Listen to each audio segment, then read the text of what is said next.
Bueno, buenos días, queridos hermanos, que Dios los bendiga mucho. Vamos a comenzar como todos los jueves con esta breve clase, ¿amén? Más que nada para pegar un pantallazo sobre, en este caso, sobre el Nuevo Testamento, a partir de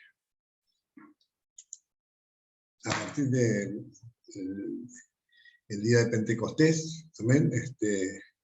Vamos a tratar de llegar hasta la segunda venida de Cristo, como les vengo diciendo, un panorama bíblico así muy por encima, pero por lo menos para tener un orden, ¿no? de cómo se fueron sucediendo los hechos.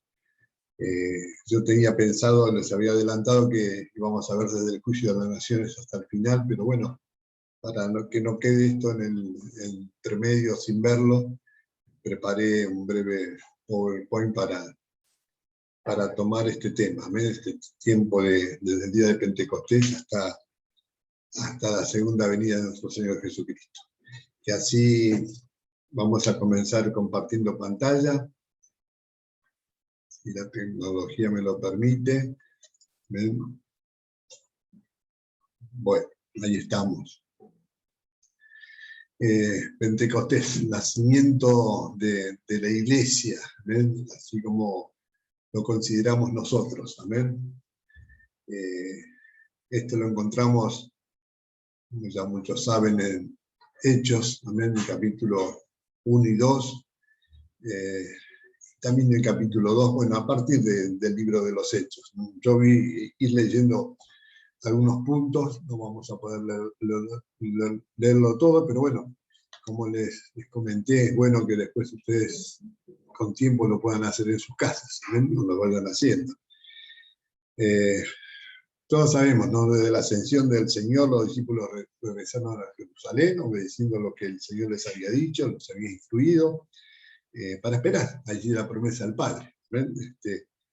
Esa investidura de poder desde lo alto.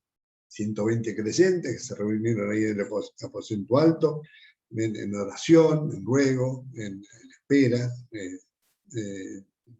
y cuando fueron llenos del Espíritu Santo, bueno, 50 días, Pentecostés significa 50, justamente después de la resurrección de nuestro Señor Jesucristo, pero desde la ascensión hasta ese día ocurrieron 10 días, pasaron 10 días donde ellos estaban unidos en oración, ¿ven?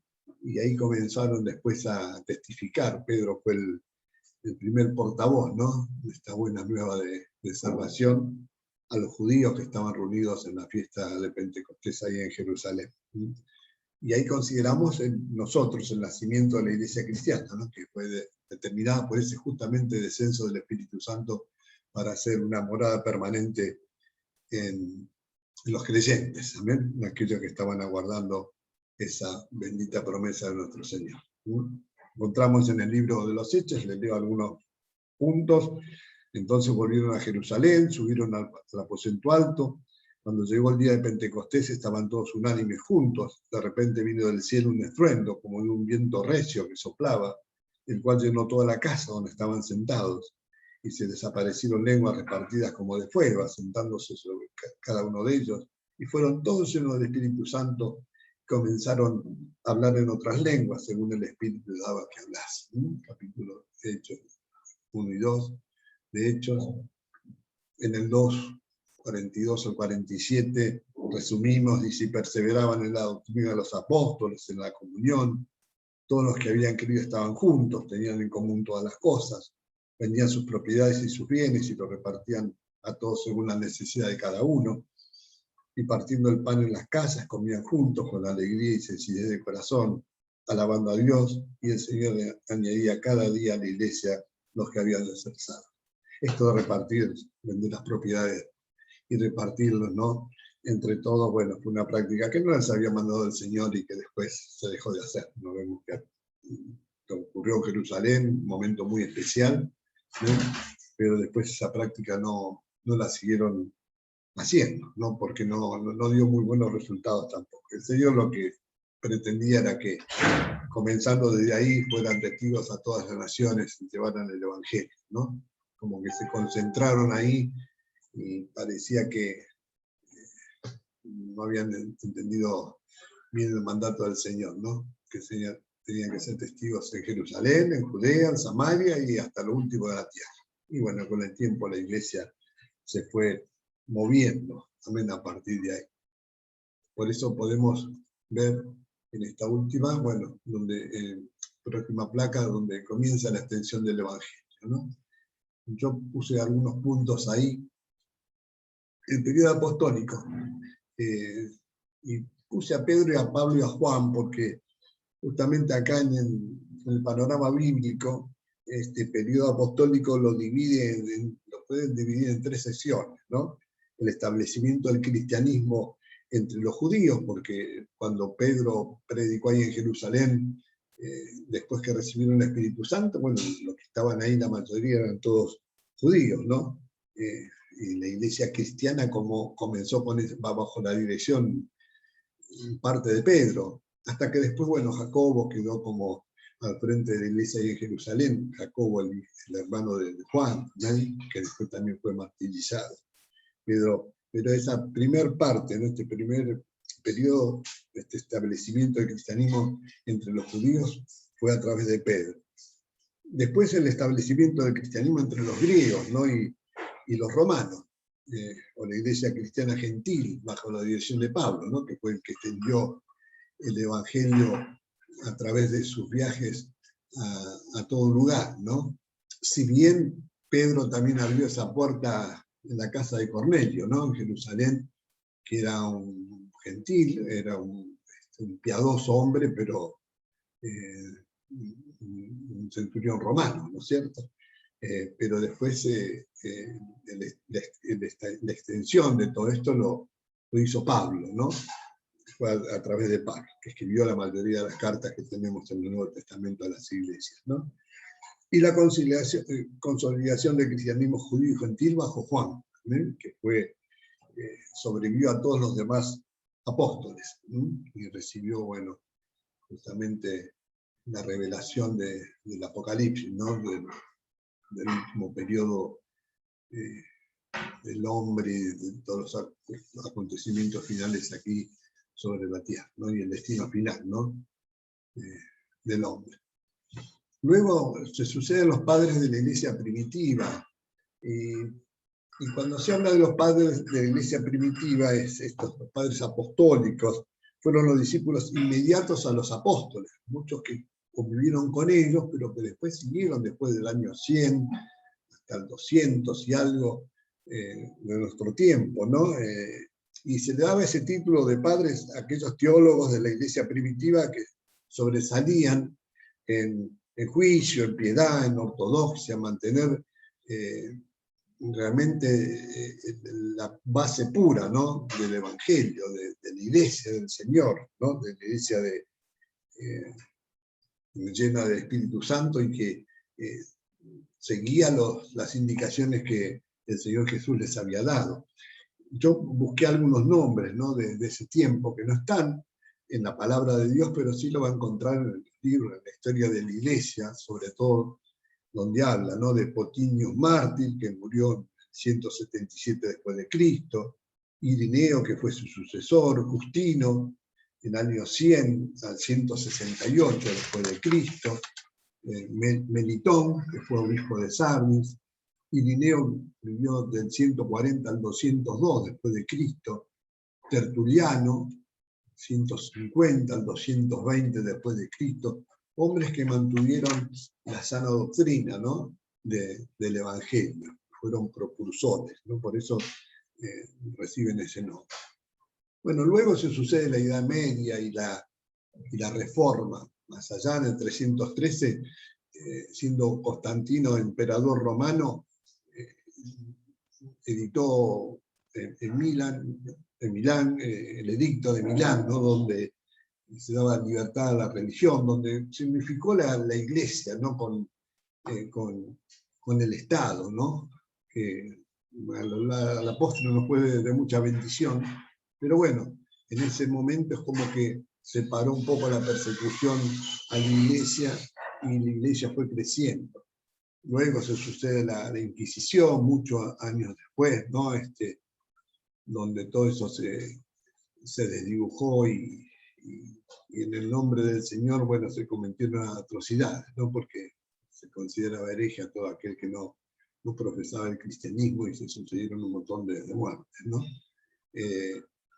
Pero en 1517, bueno, sucede la Reforma, ¿no? Martín Lutero, que era teólogo y sacerdote, ¿no?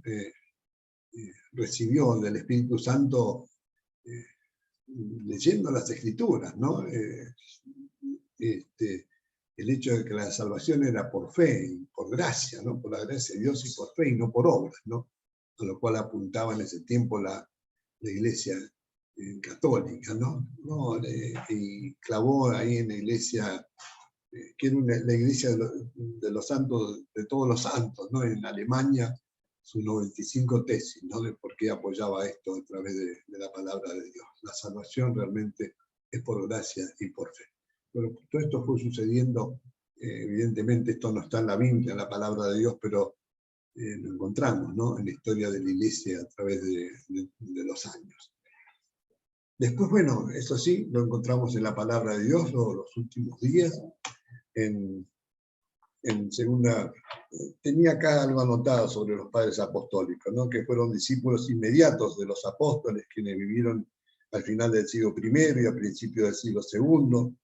Su posición cercana a las fuentes del cristianismo les ha otorgado especial importancia como testigos, y ellos se distinguieron por su conocimiento, piedad y ortodoxia, y sentaron las bases de la literatura teológica, ¿no? De la historia de la Iglesia. Después la Reforma del siglo XVI es, después de la era apostólica, el periodo más importante de la historia de la Iglesia, realmente lo que les comentaba de Martín Lutero, fue un avivamiento del cristianismo primitivo, ¿no? Como que se volvió a reavivar la verdadera fe, ¿no? Y liberación del evangelio puro contra la tiranía y corrupción eclesiástica que había en ese tiempo, ¿no? En el tiempo de la Inquisición. Luego, bueno, se sucede en los últimos días, segunda de Timoteo capítulo 3, ¿no? Donde dice también debes saber esto, que los posteriores días vendrán tiempos peligrosos, ¿no? Habla del carácter de los hombres, ¿no? Evidentemente esos últimos días, hermanos, somos, si bien esto fue escrito por Pablo a Timoteo hace casi 2000 años, 1950 años aproximadamente, son los que estamos viviendo. Esos posteriores días nos hablan de estos últimos días, donde vemos realmente el carácter de los hombres se está viviendo, ¿no? Constantemente a nuestro alrededor. Y está el texto de Lucas también, segundo Timoteo creo que lo tenía, ¿no? Pero que eran hombres infatuados, amantes, tendrán apariencia de piedad, pero con sus hechos lo negarán, ¿no es cierto? Homicidas, intemperantes, ¿no? Esto es lo que se está viviendo lamentablemente en estos tiempos. Pero todo esto va a tener un fin. ¿Amén? En Lucas 21, en parte les leo lo que dice Lucas 21, dice, y en la tierra angustia de la gente, desfallecimiento de los hombres, por el temor, entonces verán el Hijo del Hombre que vendrá en la nube con poder y gloria, ¿no? Y cuando todas estas cosas suceden, la guerra, los rumores de guerras, las pestes, terremotos, ¿amén? Que están a la orden del día, bueno, erguíos, dice, ¿no? Erguíos, vuestra redención está cerca.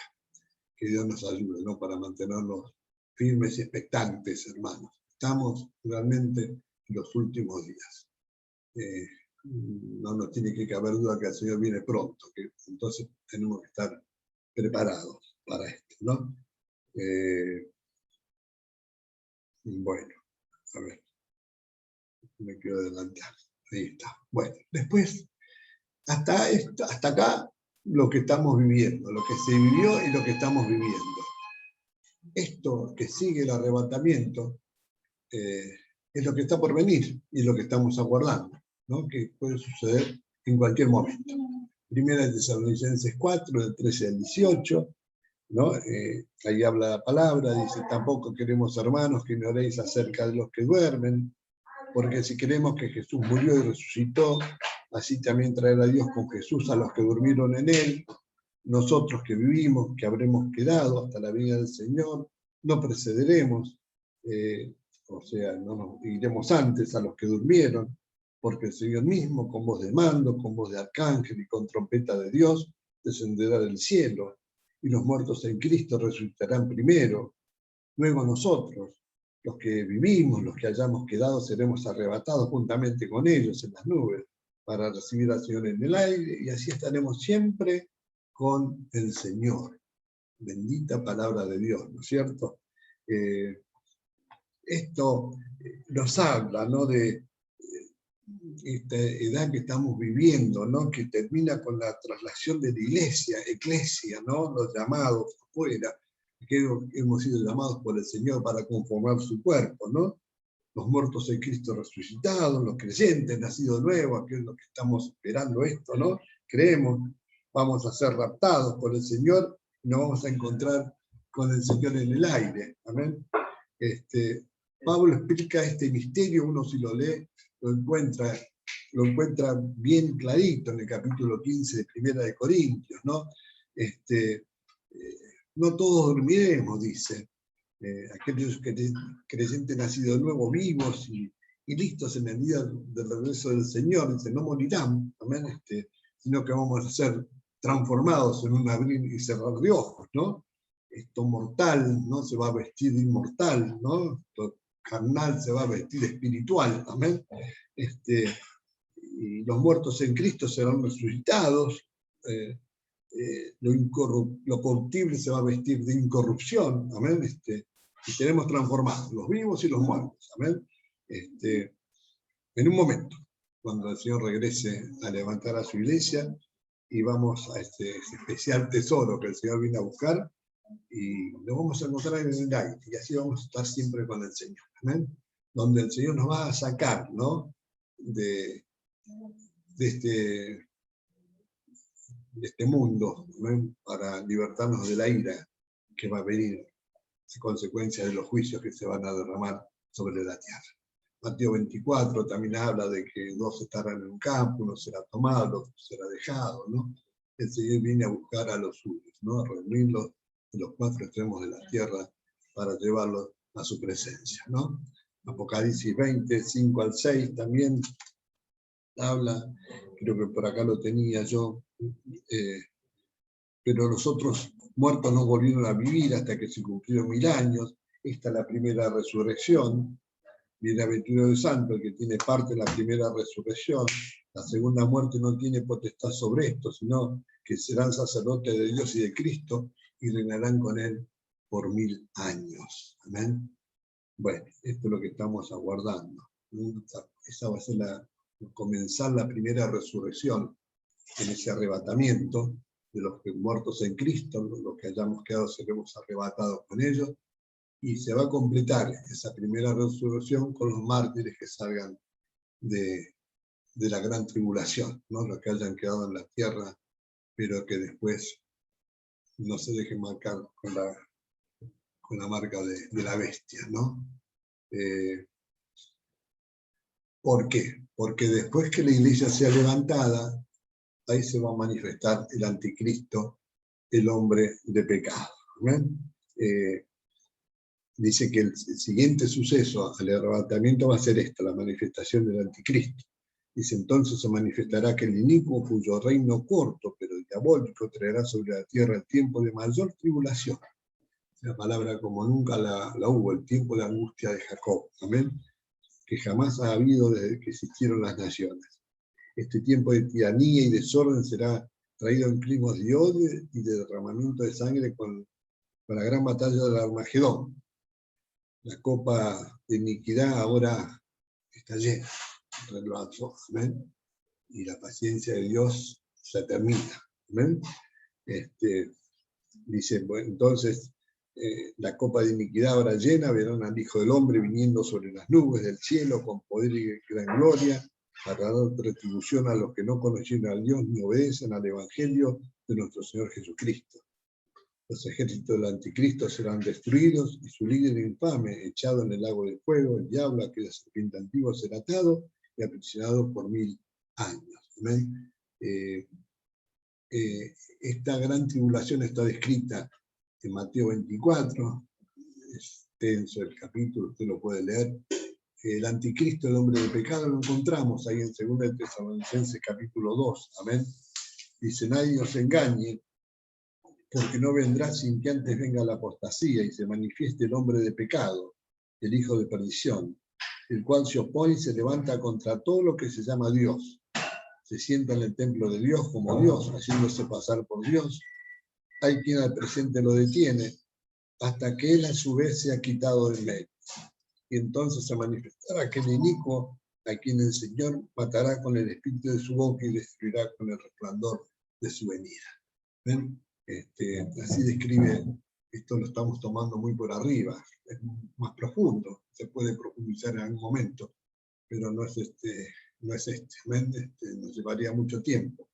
Pero la palabra lo presenta así, ¿no? El anticristo, aquel que se opone a Cristo, aquel que lo quiere imitar en todo, el hombre de pecado, así como nuestro Señor Jesucristo es el hombre de salvación, nuestro Salvador, se presenta como el hombre de pecado, la palabra de Dios, y se va a manifestar en toda su plenitud en ese tiempo, cuando la iglesia sea arrebatada y esté allá en los cielos con el Señor, compareciendo ante el tribunal de Cristo para recibir cada uno lo que haya hecho, sea bueno o sea malo, la recompensa en los cielos, no para condenación, sino para que cada uno reciba su recompensa, y participando de la cena de la boda del Cordero, nos muestra la palabra, allá en los cielos con nuestro Señor, periodo de aproximadamente 7 años, y aquí en la tierra, también ese periodo de 7 años donde se va a manifestar, se va a producir esa gran tribulación, 3 años y medio de aparente paz, porque este hombre de pecado parece que es el salvador del mundo, aquel que los hombres están esperando para que solucionen todos los problemas mundiales, amén. Pero a los 3 años y medio se va a manifestar como lo que es, y ahí se va a producir esa gran tribulación donde aquel que no sea sellado por la marca de la bestia no va a poder comprar, no va a poder hacer nada, y van a ser muertos todos aquellos que profesan el Señor martirizados, ¿ven? Todo eso va a ocurrir durante esa gran tribulación, que si el Señor no lo hubiese acortado, nadie podría hacer eso. Pero como el Señor va a venir, ¿amén? En ese momento ahí sí todo ojo lo va a ver, ¿amén? Se va a librar esa batalla de Armagedón, el juicio de las naciones. Esto lo encontramos en el Apocalipsis, capítulo 9, ¿no? En Mateo 24 dice, porque habrá entonces gran tribulación, cual no ha habido desde el principio del mundo hasta ahora, ni la habrá, y si aquellos días no fueron acortados, nadie sería salvo. Pero el Señor va a venir, como está predicho, ya estaba profetizado por Zacarías. Mire, entonces vi el cielo abierto, y aquí en Apocalipsis 19, primeramente vamos a leer del 11 al 16, dice, entonces vi el cielo abierto y aquí un caballo blanco, y el que lo montaba se llamaba Fiel y Verdadero. Estaba vestido de una ropa teñida en sangre, su nombre es el Verbo de Dios. Y los ejércitos celestiales vestidos de lino finísimo, hay que entender, ¿no? Que así como el Señor viene en el arrebatamiento a levantar, viene por su iglesia a levantarla, ahí va a venir con su iglesia, aquí a la tierra, ¿no es cierto? Vamos a estar acompañando a nuestro Señor, amén. Con lino finísimo, de su boca sale una espada aguda para herir con ella a las naciones, y él la regirá con barra de hierro, y en su vestidura y en su mundo tiene escrito este nombre, Rey de Reyes y Señor de Señores. Zacarías ya lo anunciaba, y se afirmarán sus pies en aquel día sobre el monte de los olivos. Zacarías 14:4. ¿Ven? Y ahí ya se va a producir la destrucción, ¿ven? Del anticristo. Apocalipsis 19:20 dice, y la bestia fue apresada, y con ella el falso profeta, y todos fueron lanzados vivos dentro de un lago de fuego que arde con azufre. Satanás atado, ¿amén? Había un ángel que descendía del cielo con la llave del abismo y con una gran cadena en la mano, prendió al dragón, la serpiente antigua, que es el diablo y Satanás, y lo ató por 1000 años, y lo arrojó al abismo, ¿ven? Hasta que se fuesen cumplidos los 1000 años, y después de esto debe ser desatado por un poco de tiempo. Esto lo vamos a ver en otra oportunidad. El juicio de las naciones. ¿Ven? Dice, cuando el Hijo del Hombre venga en su gloria, entonces se sentará en su trono de gloria y serán reunidas delante de él todas las naciones, y apartará los unos de los otros, como aparta el pastor las ovejas de los cabritos, y pondrá las ovejas a su derecha y los cabritos a su izquierda. Entonces el rey dirá a los que de su derecha, venid benditos de mi Padre, heredad el reino preparado para vosotros desde la fundación del mundo. ¿Ven? Estamos en espera de todas estas cosas, hermanos, pero lo tenemos que hacer erguidos, con nuestra cabeza erguida, ¿ven? Porque nuestra redención está cerca. Y el verdadero juez justo va a venir a juzgar a la tierra. ¿Ven? Entonces vamos a ver la diferencia que hay entre aquel que cree y que no cree, aquel que es justo y aquel que es injusto. ¿Ven? La verdadera justicia de Dios.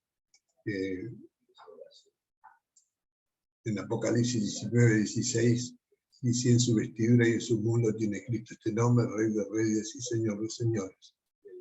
Y en el 21 dice, vio un ángel que descendía del cielo, con la llave del abismo y una gran cadena en la mano.